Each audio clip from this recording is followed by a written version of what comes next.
the thing is, why are you chasing hacks? You're chasing hacks and your site is not even responding to the consumers in their attention span, which, Annika, the attention span in 2025 for consumers is 1.7 seconds, right? Your site loads takes 30 seconds. Do you think that they're going to stick around? They do this on TikTok, right? Their eye is trained. 1.7 seconds, I'm going to ignore it. This is one of the reasons, the KPI bounce rate is highly relevant. It's more relevant than conversion rate. Step into the world of success with your brand amplified, the ultimate podcast designed to unravel the intricacies of thriving businesses.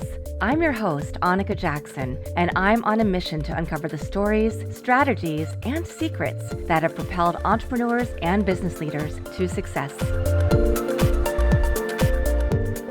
This man is one of the biggest experts I could probably ever have on the show, Sabir Semerkant. You have helped with over 1 billion in sales in e-commerce. You have a specific formula that you've used for major people that we all have heard of, brands we've always heard of, and now you've brought it to people who are looking to grow their e-commerce brands exponentially. Thank you for giving some time to the show today. Thank you, Annika, for having me here. And you and I have talked a little bit about this, but for those who think of you as maybe more in the background, can you talk about your background, your expertise, and what propelled you to create this system? So I've been in the e-com game for more than 25 years, and e-com is all 25 years old, And prior to that, I was playing in internet and helping internet companies come to life, So I've been in it for quite a long time. Over the years, as you solve problems, right? You solve problems, you solve challenges. What happens is, one, you get pretty deep scars on your back. Personal experience, you lose hair,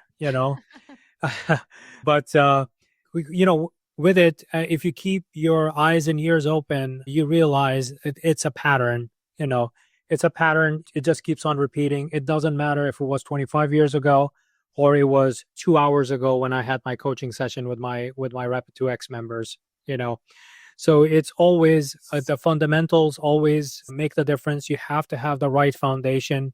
When you lack that foundation, what ends up happening is as soon as you want to scale, you go bankrupt. That's how quickly it changes from we're doing great to, oh my God, we have to file for bankruptcy. That's how, when you lack the proper foundation. So with it, this is something, the Rapid 2X protocol is the framework the protocol that we came up with over the past 25 years, so it's not something that was crafted maybe 6 months ago to sell an ebook or something like that. I don't sell ebooks. I don't sell digital courses on Kajabi or whatever. I don't do any of those things. These are, entrepreneurs who join the program. They get 2 live coaching sessions a week, and it's a 12-month membership where we are growing things from the foundation up to make sure that you're set up for success. We have brands. We have actually had several brands, excitingly enough, they ended up actually launching while being part of the program. So they had not even launched and they joined the program. Ideally, we look for product market fit with a minimum of $250K per year in revenue, right? Mm-hmm. That's a minimum threshold. But sometimes the entrepreneur is a serial entrepreneur. They've done this so many times over. They just heard that this program is so robust and it's so detailed, right? That they want to have the right foundation in place before they take because if they've been a serial entrepreneur, they know they have taken missteps, and spend a lot of money on meta ads, Google ads, trying to struggle to get a 2 or 2.5 ROAS. Yet our average Rapid 2X member gets between 4 to 6X, from in meta ads, because it actually has nothing to do with meta ads. It has to do with your brand and it has to do with your foundation. If you have the right foundation, the right mechanism, then it doesn't matter where you drive that traffic. It could be organic, it could be influencers, it could be meta ads, Google ads, YouTube, Snapchat, doesn't matter. It will convert, and we do optimize them even further down the line to optimize your paid ads so that you are spending your money in a wise way. I want to go back to your journey a little further, but I do want to ask, since we're on this topic, you've helped over 29 brands, at least as of the time that I have my research on you. Let me update you. It's 90 plus Oh my now. gosh, 90 plus brands achieve over 108% growth in as few as 21 days. Yep. Yep. So on average, what we actually do is we do watch them. So it's not just it's not a like a hack that you see a quick blip and it goes away. It is very much fundamental. We can go into a case study like Oram Brothers, a Netherlands-based jewelry company, right? Men's jewelry company, not even women's jewelry, men's jewelry company.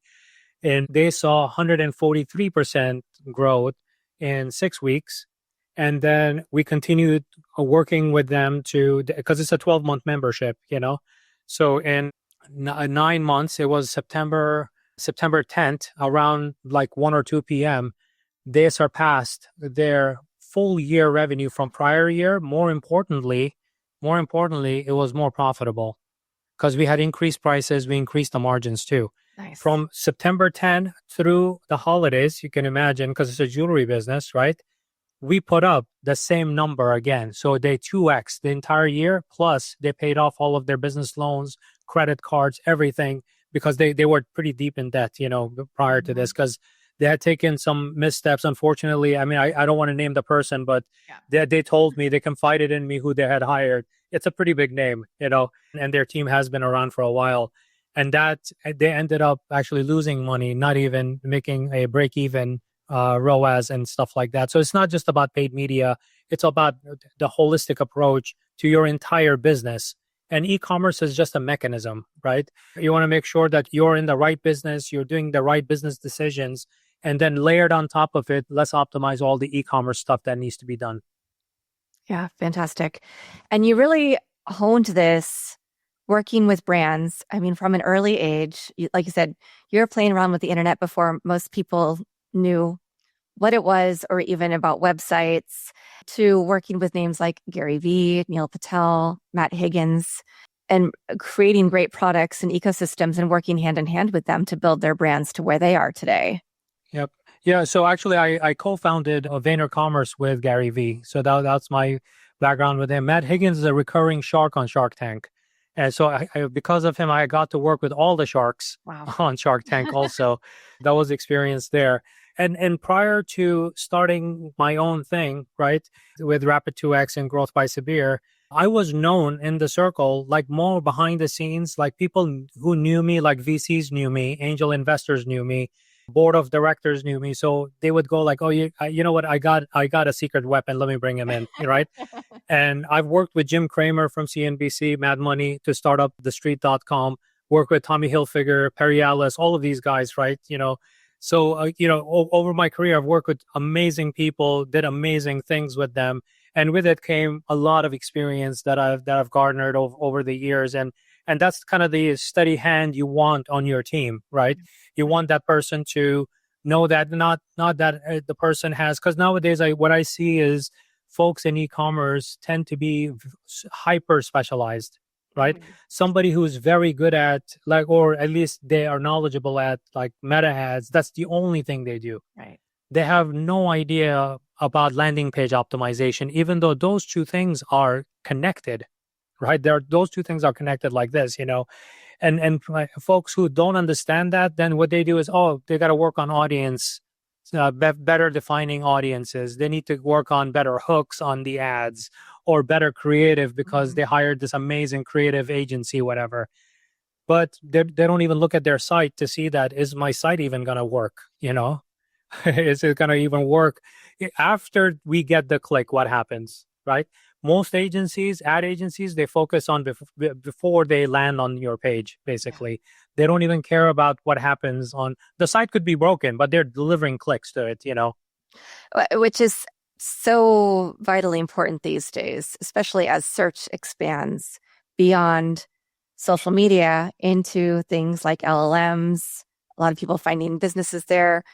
Your website, I would argue, is more important than ever, making sure that you have the right keywords to draw people organically and through paid, but also that all the links work and that you're making it really easy for somebody to make a purchasing decision.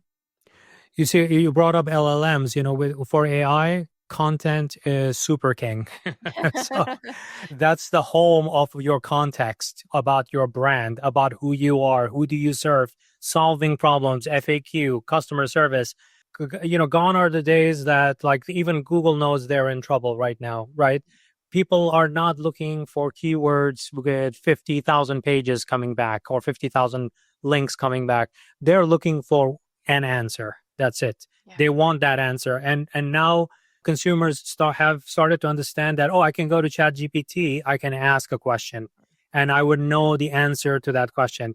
The way you become relevant to that question the consumer is asking is if your site is AI SEO optimized. You need to, it's AEO, answer engine optimization, right? You need to have more content on your site and more optimized content that can become the context or food for AI to consume that, so that when people are having those conversations, and I think the input is, we have been starting to walk away from the keyboard and the mouse. Now it's like, we went through an era of voice, right? Where you talk to Alexa and you say something and then, or Siri, right?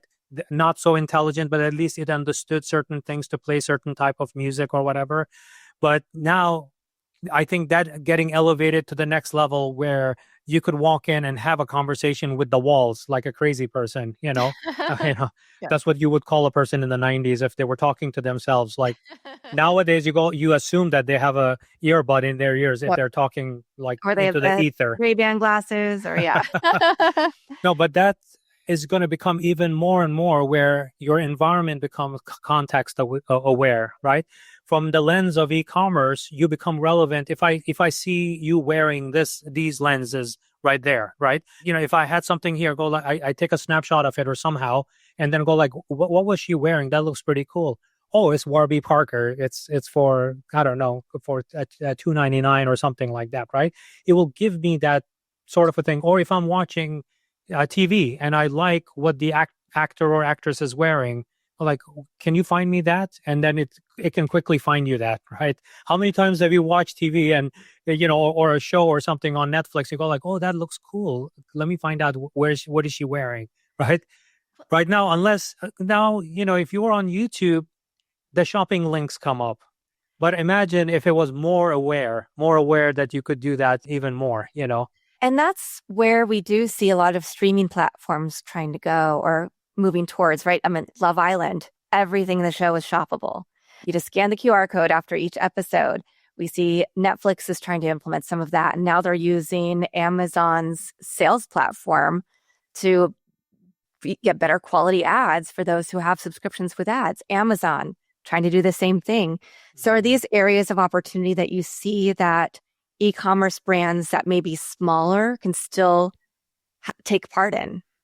So here's the thing, from my experience and over my career, it has been more than 200 plus e-com brands, right? What I find interesting is you would assume the big guys, right? The big brands or the big guys are going to be able to move. No, the thing is, those are giant whales. They are, big elephants. It's very hard for them to move. There's a lot of bureaucracy and that gets in the way. There's a lot of politics. There's a lot of ego, right?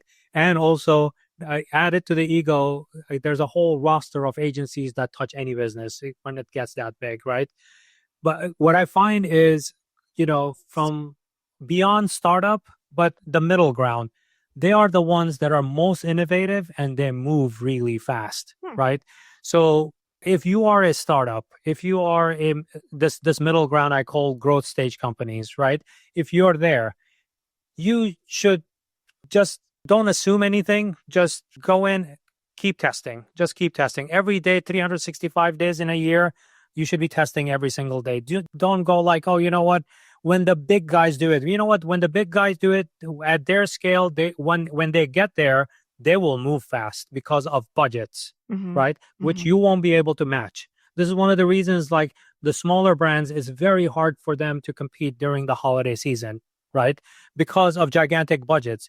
But what they can excel at is, maximize all of your organic stuff, right? Which is 100% in your control, right? do that? Why are you competing against gigantic CPMs where the bigger brands are going to spend it just based on awareness? They're going to spend that money to get attention. Target will spend a lot more than you would, or Amazon. You're not going to outcompete Amazon during this holiday, right? So you have to be, do the things that you are aware of. But when you're a smaller brand, the agility is an amazing weapon you have on your side, right? And if you are waiting for something to prove itself out, AI is fad. I'm not going to do it until, it becomes mainstream. When it's mainstream, it's already too old for you. You could have ridden that for the next 18 months, 24 months, 36 months before it ran its course, and now it became mainstream, right? Now you're way too late to the game, and now you're paying a premium for the things that you missed, Yeah. But there's a level of sophistication and knowledge and interest, maybe team members. And I think that's where things like your program come in. For the business owner who has reached that amount of money, that would make them a good target to come in, but they don't have all of that knowledge, all of the expertise that you have to help them see those areas of opportunity. Yeah, in the Rapid 2X, we actually, I prescribe about 3 to 4 prescriptions a week, right? Prescriptions is like you came to the doctor, so I'm going to write you a prescription, right? And everyone works on those prescriptions every single week. You're not supposed to prioritize anything else, right? Because the thing is, even those prescriptions, I know that will have a very high impact on positive movement on revenue, positive movement on customer acquisition, positive movement, especially on profitability, because I want you to live for a long time as a company, right? As a brand. Yeah. So, the folks who have been part of the program for a long time, they know that now. Like literally they show up to get their prescriptions Monday through Thursday. They're working on implementation, heads down. They're not prioritizing anything else because they've seen that when I do what Sabir is telling me to do, I'm going to get a 30% lift, 70%. Nothing else is going to give me that lift. Why am I wasting my time on anything else? Right. So that's why the, OG members who've been with me for a long time, they laser focus on that. Even their questions are very specific about nuances of those prescriptions that they want to get clarifications on. They just get that implemented. Like they put the blinders on, they just get that implemented because they've already seen year over year, they have seen growth like this. I mean, we've had folks like Lisa Denon, in the first, I think, 6 weeks, a 1,400% increase. But she was comparing it to a startup era time. So we fast forwarded to 12 weeks, 199.61%, and scaling the business like this. I mean, these are ridiculous growth numbers.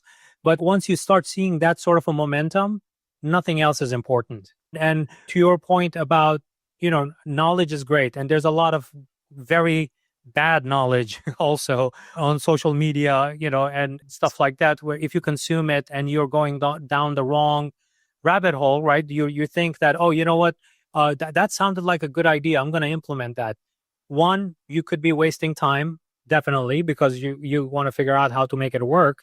Now you think like, maybe I didn't get this right. Let me go fix it. And then you keep on working at it. And then you even hire the guy that you saw on TikTok, and that guy ends up working on it. And now you wasted even more money, more time. The thing is, why are you chasing hacks? You're chasing hacks, and your site is not even responding to the consumers in their attention span, which, Annika, the attention span in 2025 for consumers is 1.7 seconds, right? Your site loads takes 30 seconds. Do you think that they're going to stick around? They do this on TikTok, right? Their eye is trained. 1.7 seconds, I'm going to ignore it. This is one of the reasons, the KPI bounce rate is highly relevant. It's more relevant than conversion rate. Wow. In e-commerce. So talk about the types of companies that you work with within e-commerce. Is it all physical products? Is it digital products? Is there a mix? So most of our members have physical product categories. They span every category you can imagine. And by the way, these are not just US companies. We have European brands. We have, like I mentioned, Oren Brothers from Netherlands. We have folks connecting with us from Bali, from Vietnam, from Australia, from New Zealand. It's global. Every week when I'm connecting with folks. It's like a global Zoom calls that I'm having with everybody. So it's all over the world. It's not only limited to that, but it is for physical goods.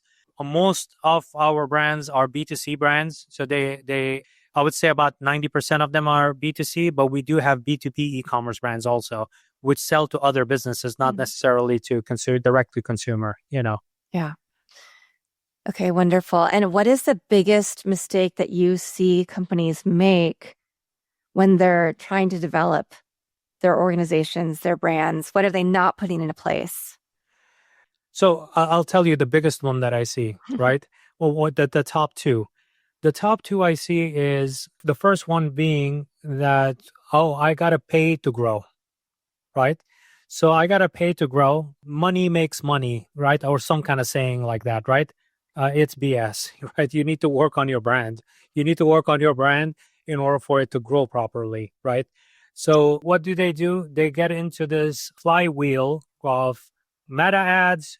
You got to pay the piper to get the transaction, pay the piper to get the transaction. Meta ads, not even Google ads. They just focus on one thing, which is meta ads, right? They ignore email marketing. They ignore search engine optimization. And right now, ignoring search engine optimization will be demise of a lot of brands because of AI, right? They really need to pay a lot of attention to it. They ignore SMS. They ignore working on the brand itself. The founder does not want to be. This is a small brand under $10 million. They don't want to be in front of the camera. Why not? Oh, I'm camera shy. And plus, Johnson and Johnson doesn't put up their founder.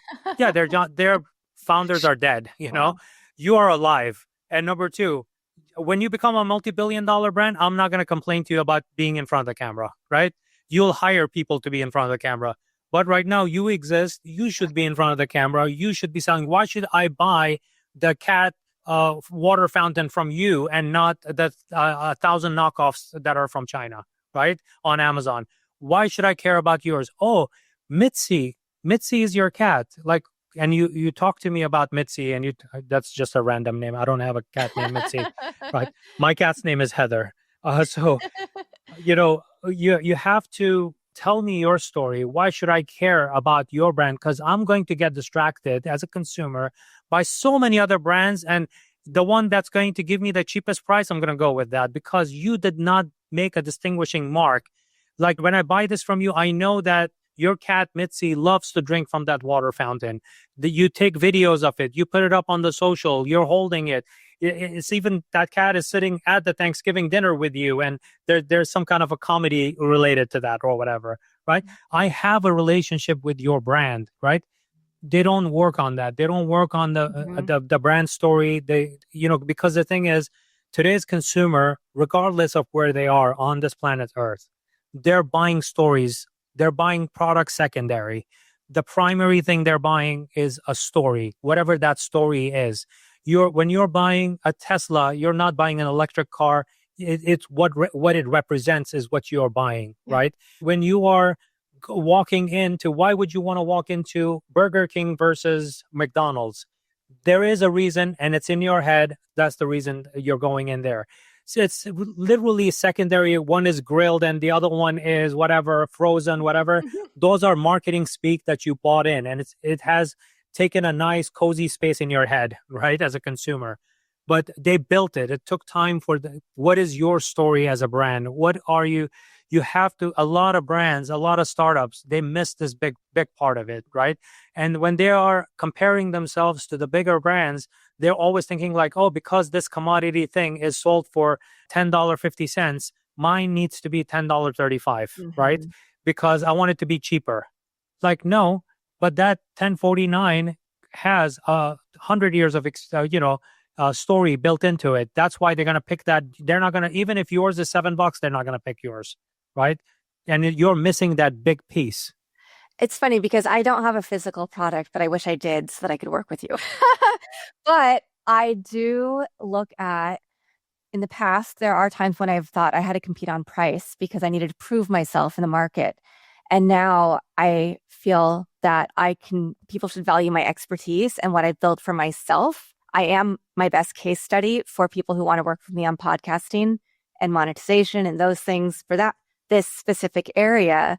And everything you're saying holds so true for people who do have brands like mine, where we don't have a physical product, but we still have something and we have built up this expertise. So you're not just buying the product or a number of hours or whatever, you're buying our expertise and how we built this. And I'm seeing a lot with people who do have SaaS products of them finally realizing they need to step out from the behind the scenes and just let their brand speak for themselves. So, and become that front face. Because there are tons of SaaS companies, there are tons of AI companies doing very similar things right now. So that can be that market differentiation. Yeah, you see, the topic of price is very interesting, right? Because that's one of the sprints that we do. Our sprints take about 6 weeks, right? Each sprint, everybody focuses on one thing, right? And everybody gets it right. And we go pretty deep into that for 6 weeks, and then we move on to the next sprint. So one of the sprints that we work on is pricing. And what I find very funny is that's one topic that scares the hell out of founders, right? If I increase the price, am I going to lose customers, right? That's a big question, right? You're thinking like, you know what, whatever you're making, right? This the expertise, whatever, if it's a course or something as a digital product that you're selling, let's say you're selling it for $1,000 right now, and you have a certain number of customers who buy from you. Why is it $1,000? You decided in your head that 1,000 was the fair price that people would pay, right? Or you may have compared your price to other random courses, other digital products, and that dictated your decision. Oh, XYZ, who you think is your competitor, is selling it for 1,100. You're going to sell it for $1,000, right? $100 cheaper. And you think that that's going to be the thing that's going to attract more people towards you. Right. Never works. Never works. And why isn't it, if you tell me now, the next thing you tell me is you are better, your content is better. Even the depth of your content and everything that you produce is so much better than anyone out there. Why isn't your price $2,000? If the marketplace is dictating that the price is 1,000, why isn't yours 2,000? A gigantic example of this, and there are many examples like this too, right? It's not just the big example I'm going to give. Right, that's why I'm giving you that warning. When Steve Jobs pulled out that iPod out of his pocket and said 1,000 songs in your pocket, right? At that time, Apple was the last entrant into the MP3 player market. He did not call his product MP3 player. And his price was like 10 times more than anybody. And what did we do? We all lined up to buy that. We did not, even though I could buy, at that time, the competing prices for iPods-like products was around $50. You can get a nice one, right, at that time. He priced it at $300. And we all lined up to get it. Why? Because what it represented and how it was presented to us, right? It was not just another MP3 player, right? It was not just another computer. It was not just another tablet, right? It's not just another phone, right? It's the experience that you get from it. And that's what you bought, right? That's what you bought from it, right? This is where, and every Rapid 2X brand that has gone through this is what they do. Go like, I don't know, I'm going to lose customers. I go like, yeah, you're going to lose the bad customers. People who are bottom feeding you, they're killing your margin. And in order to keep them happy, you all, on top of it, it's pretty easy to go and create discount codes in Shopify, and you're giving it to them even more. Then you complain to me about your margins are not there. And on top of it, you want to acquire more people like that by paying Meta ads, so your margins are even in the negative now, right? Like, it just doesn't make sense. Why would you want to do that? Like, there are incredible founders that I'm working with, right?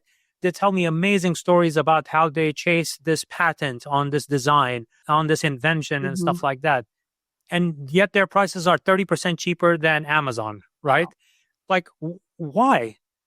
Did you try asking people to pay you 2x? Because the thing is, the person who's willing to pay you that 2x is staying out of your market thinking that your product is lower quality. That's why it's cheap. And the person that you're begging and pleading to buy from you wants to find a coupon on Fat Wallet so that they can, or Coupon Cabin or whatever, to get it even cheaper than your advertising because they know that you have given it to your affiliates, right? So you are actually hurting your business by doing that, not looking at finding the right customers who are willing to pay that instead of, and in fact, work on firing some of those bad customers, because those signals that you're sending to Meta ads, Google ads to say, find me more customers like that. When there are bad customers, the algo is doing what it's supposed to do. Find me more customers, bad customers. It's sending you more bad customers. Like when you send them the right customers, the VIP customers, people who have high frequency, high LTV, right? Those are the better signals. Those lead to better ROAS, higher price point, higher average order, right? Better products, better invention, because now you have funds to actually work on your next big thing that you want to work on. But otherwise, if you treat your brand as a commodity, you know what? Consumers are going to treat you like a commodity. Mm-hmm. Where do you see yourself going? Continuing to grow the scale of of all of the companies that you're working with and increasing the number of companies who are going through your program? Do you have something else that you're future visioning that you see? So I always work on multiple things, right? One of them is the Rapid 2X program, and that's what we are talking about. These are meant to be for brands so that I become more accessible to them. Before, I was only known as an entity. Certain people knew me, and they could, afford my a big price tag because I was a known entity. When I got involved, the ship did You're turn around. guaranteed. Yeah. It was kind of guaranteed.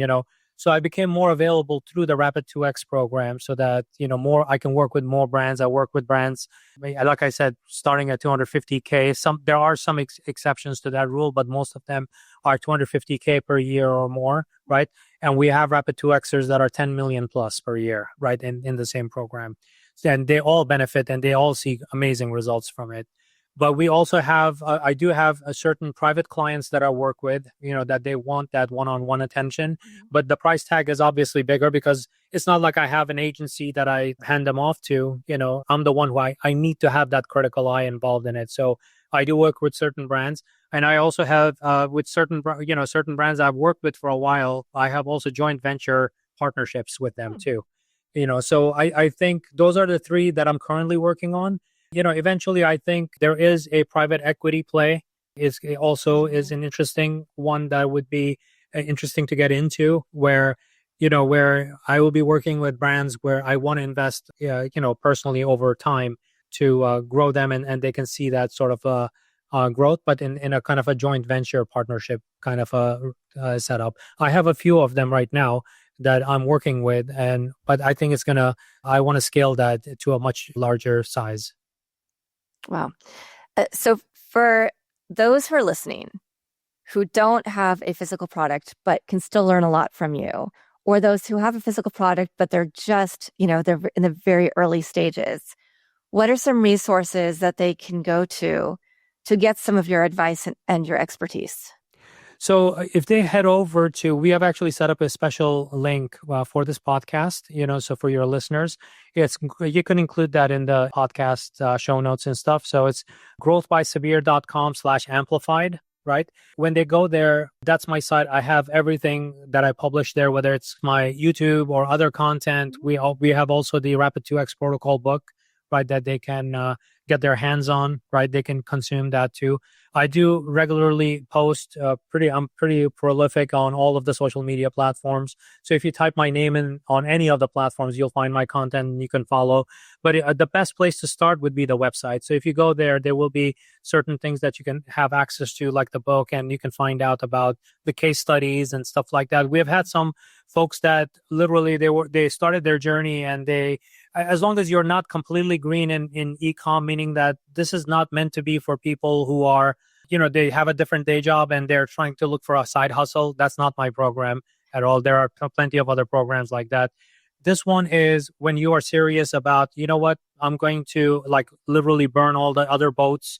I want to focus. This is what I want to do. Like if you're in that starting phase, once you decide that, then you could join and you could make sure that you are.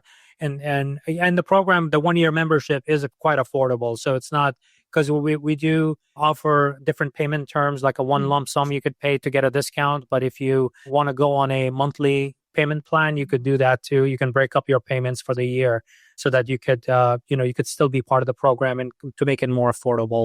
Yeah.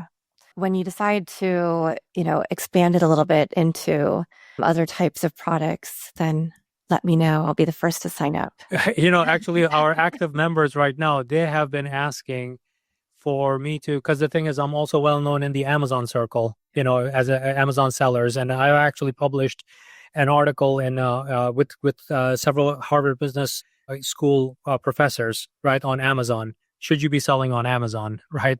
It was published in Harvard Business Review, and they're asking for me to come up with Rapid 2X Amazon edition.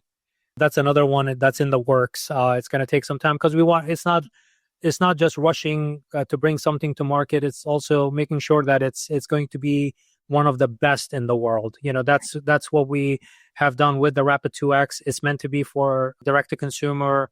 You're running your Shopify, WooCommerce, Magento, right? You Mhm. have full control over that, right? Versus when you are on Amazon, you have less Mhm. control.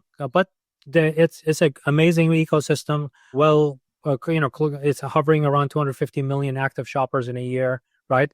So there's a lot of great opportunity for you to actually sell through that platform and stuff like that. But it needs to be the right advice. The right experts need to be part of it too. So that's in the works also. Fantastic. Sabir, I always end with what's your favorite quote, mantra, verse, poem, family motto? Oh, that's a tough one. There's so many things out there. Be careful who you listen to. Be very careful what you listen to. There's a lot of misinformation. There's a lot of, because the thing is, when you are smart about seeking the right consult, seek the right consult. And, is for, somebody's time, maybe let's say for an hour of their advice, are you willing to pay $10,000 for it? Yeah, if it's the right advice, right? I mean, if you want to sit down with Gary Vee to ask about your content, great guy to talk to. You're working on launching your next gym, for physical workout, Alex Hermosi, right? Great Mhm. guy, right? Would you pay them $10,000? Yes. Or would you consume and talk, get things for free or cheap or whatever? That cheap is going to end up costing you more than $10,000 of that 1 hour of that person's time, right? That was the right expert in that. So being very careful about listening to the right advice from the right source. And if it means that if I have to pay someone, and I do pay I do get consult, and also I pay a premium for that, right? Because it's coming from the right source, right? What does that do? It just saved me it would save me like $1 million in losses, right? And I paid. It was a bargain. I paid $10,000 for an hour of advice from that person. It was a bargain for me, right? So just remember that, because you think things are innocent, like spending $50 here, $100 there on Fiverr, and because you think that, oh, I got it so cheap, so cheap. Yeah, you did that 500 times. You just spent in the past year. You spent $50,000 on on Fiverr. Not saying that Fiverr is a bad platform. I've hired a lot of people from Fiverr, right? I'm just saying that you have to find the right sources of people. That 50,000 could have meant that you're working for maybe $10,000 a month with one person, and they were phenomenal, and you were happy to give 50,000 because Mhm. they just got you $500,000, and that was their ROAS. Their ROAS on that $50,000 spent. So be smart about that. Not that, because I get so many brands that come to me that we tried everything. When I asked them about their journey, they tried a lot of wrong things with the wrong people, and they just wasted a lot of money. And now what do you want me to do now? You're at the brink of bankruptcy because of all these bad decisions. Yeah. Did you fire all of them? Some of them, ironically, they have not even fired. Oh no, they're still helping me. Helping you lose Cool. more money? Are you nuts? Yeah. I think that is one of the most important pieces of advice, because it's very easy to go after the shiny object. The person who says they know what they're doing, maybe they got it right once, right? And It has so, to be repeatable. yeah, Take a scientific approach. If it's not repeatable, it was just a fluke or luck. If it's repeatable, then it's a protocol. yeah, amazing. You have really energized me. Thank you for being your infectious spirit. your openness to sharing your expertise with us today. Sabir, it's been such a pleasure having you on. And I know that It's been all my pleasure. Thank you, Annika. thank you. And thank you to everybody who's watching this episode, listening to it. We'll have the resources for you in the show notes so that you can continue your journey and get even more excited about the brand that you're pouring your life into right now. Thanks for listening or watching to this episode of Your Brand Amplified. Don't forget to leave us a rating or review on your favorite podcast listening platform. And if you want to learn more, check us out at yourbrandamplified.com.